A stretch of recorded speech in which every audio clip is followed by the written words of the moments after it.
Alright, guys, are the Eagles cooked? I don't know. Here are the highlights from Monday Night Football, though. Let's get right into it. Week 15 Monday Night Football recap. Dang, the Seahawks kept their playoff hopes alive.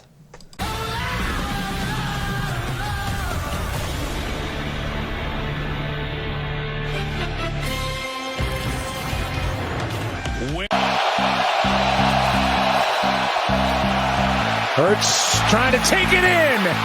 Diving for the touchdown. 27-yard try by Elliott. And he's about as good as there is. Maybe that factors in, maybe it doesn't. 26-yard try by Myers is good. 3, good protection. Walker. He's able to break one tackle and get the first down.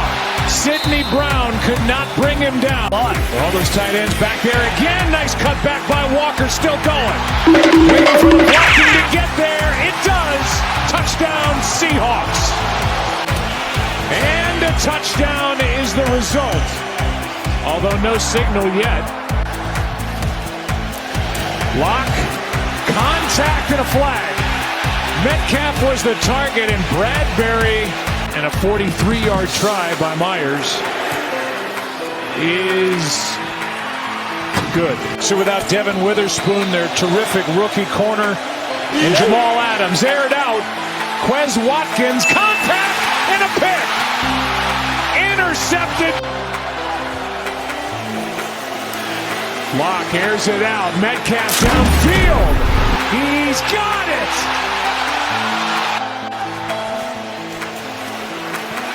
Lock, end zone, it is caught, touchdown, Seattle. 15 ticks left. They're going for it all with A.J. Brown. Catch is made by Seattle for the interception. Julian Love making the play of the night. Seahawks win this game 20-17.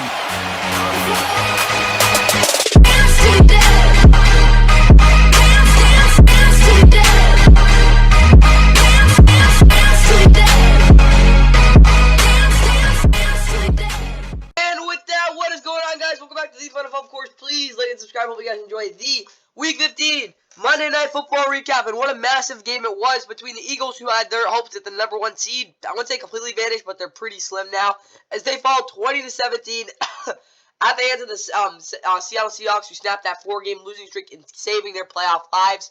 Of course, their last 3 games are very winnable. Of course, they have to go to Tennessee.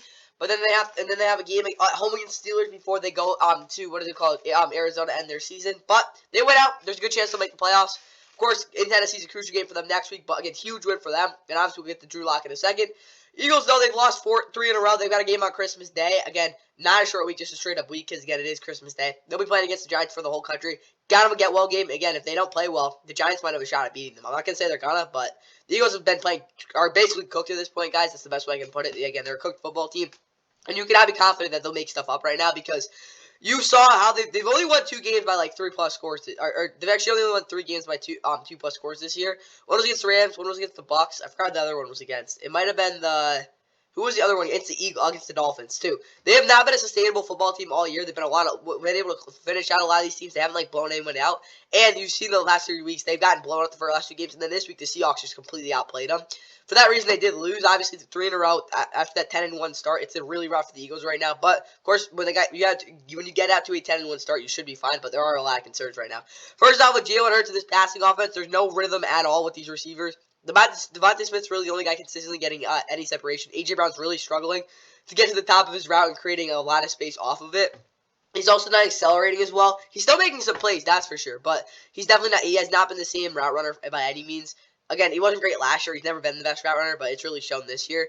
Dallas Goedert obviously was okay, definitely a good blocker. Their running game was actually really good in this game. DeAndre Swift, yeah, nothing greatest yards per carry, but with how Jalen ran it, again, he might have had a trash game through the air. Again, he was not good what is called downfield at all. Missed some big reads. He had one of his worst games of his career, honestly. Well, at least the past 2 years.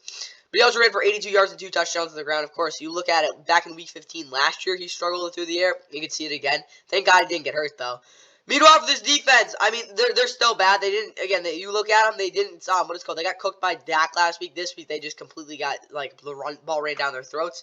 Jalen Carter, Fletcher Cox are both getting pressure, yes, but when it simply comes down to Jordan Davis is their only guy making any sort of play against the run. Noah Smith is way too small to do that. Kevin Byard is just not good in coverage anymore. Again, well, he's not bad in coverage. He's just not the same player, I'd say. Again, he's never been the best run defender. You can see it in this game. Again, he's still really good in coverage, but he's not the same player. And you saw guys like James Bradbury very struggle. Again, without Darius Slay, Sidney Brown missed a lot of tackles. Nicholas Rowe is probably the most consistent tackler in this game. Reed Blankenship, he's a backup player, guys. I get the fact that sometimes he makes some nice plays, but he's not consistent whatsoever, and he's also just not as athletic as you need him to be. Kelly Ringo actually probably is their best corner in this game for sure, though. Son Reddick had a couple pressures as well. Again, Jake Elliott did his field goal. Meanwhile, for the Seahawks, again, you got to start having a conversation is Drew Lock the starter of this team the rest of the year, which sounds kind of crazy. But you look how this offense has looked with him in there. They look a lot more explosive and a lot better. That's just a simple fact about it. I get the fact that Drew Lock is a little bit of a terrible, decision maker when it comes to making throws. But simply, this offense the past 2 weeks has had a lot more juice and a lot more energy than you saw in the weeks prior when they had Geno Smith. I really think that's a conversation to have, especially with Geno with that groin injury.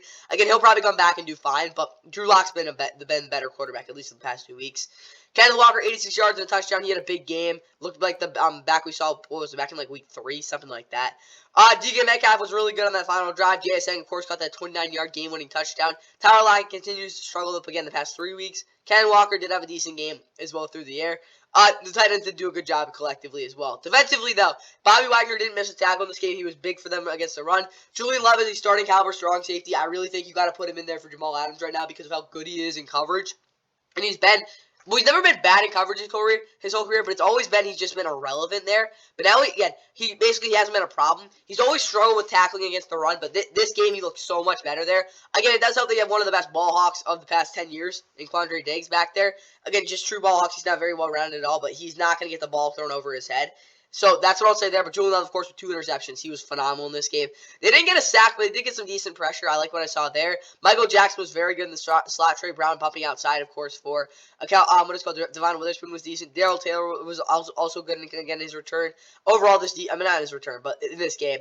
Overall, this defense was fantastic. For the team stats, though, obviously the Eagles did have 178 rushing yards. It wasn't like they couldn't run the football in this game.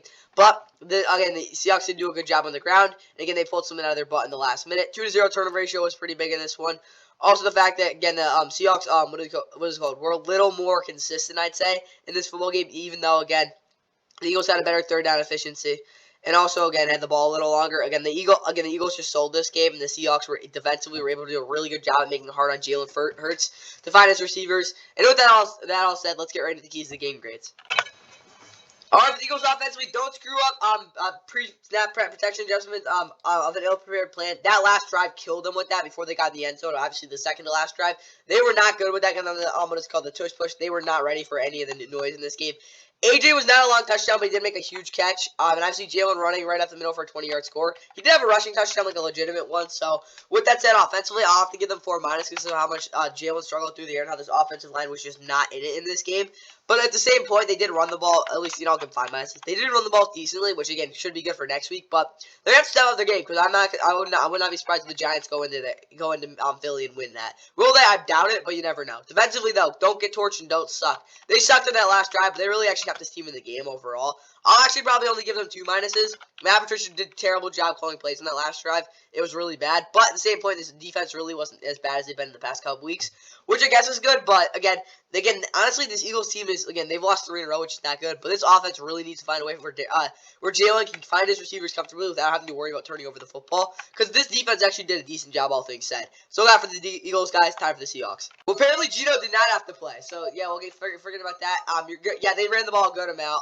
They had a really good third down success rate with Kenneth Walker. Offensively, again, it was just about some explosive plays, and Geno, Drew Lock just pulling something on his butt. Of course, first game-winning drives since that miracle 24-3 comeback against the Chargers back in 2020. Of course, that was in Week 8. Seahawks offensively, though, I'll give them 3 pluses. They got it done. They really didn't have a bad drive all game, which sounds crazy considering they punted 5 times. But all their drives were somewhat decent. A quick couple of sacks from this defense. They didn't get a sack, but they get pressure. Hagel had the ball carriers, not really.